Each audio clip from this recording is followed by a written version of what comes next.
দিয়া হ'ব আমি জনামতে মই চিনি নাপাওঁ ৰাজু ৰয় আমাৰ স্পষ্ট কথা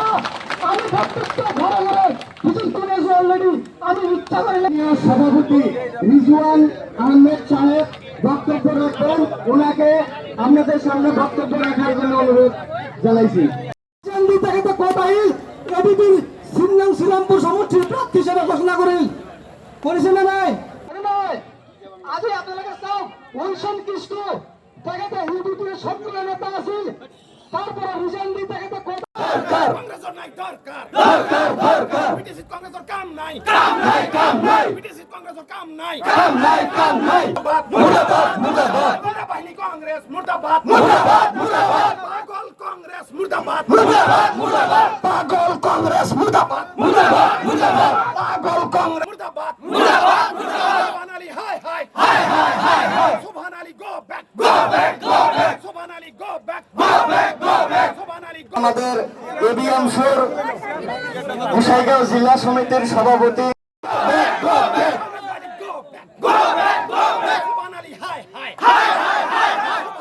আমাক সিহঁতে সন্মুখত আগভেটি ধৰিছে হয়তো সিহঁতে আমাক আক্ৰমণ কৰিলেহেঁতেন দা লাঠিৰে সিহঁতে আমাক আক্ৰমণ কৰিব পাৰিলেহেঁতেন কিন্তু আমি ইয়াৰ পৰা কিন্তু 1 ইঞ্চি আঁতৰি যোৱা নাছিলোঁ কাৰণ আমাৰ ভিতৰত কোনো গুণ্ডামি কৰাৰ কোনো মাৰপিট কৰাৰ অভিপ্ৰায় নাছিলে আমি ইয়াত গণতান্ত্ৰিক পদ্ধতিৰে ইয়াত আছিলোঁ আৰু আমি গণতান্ত্ৰিক পদ্ধতিত এতিয়াও আছোঁ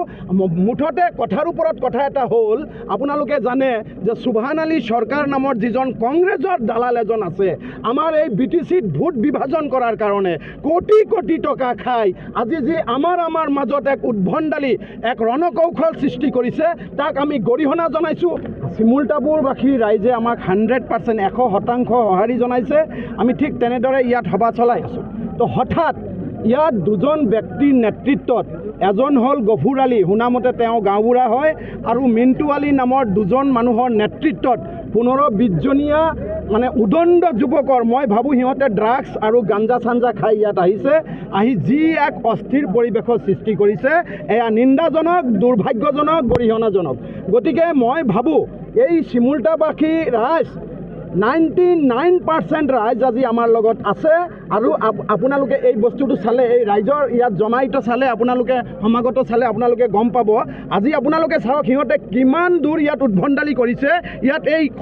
চেয়াৰবিলাক চকীবিলাক সিহঁতে ভাঙি চুৰমাৰ কৰি দিছে সিহঁতৰ হাতত ৰড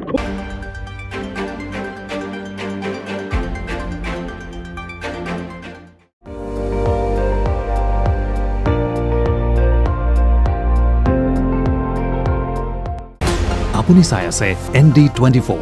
সৰ্বশ্ৰেষ্ঠ নহয় সৰ্বোত্তমৰ দৌৰ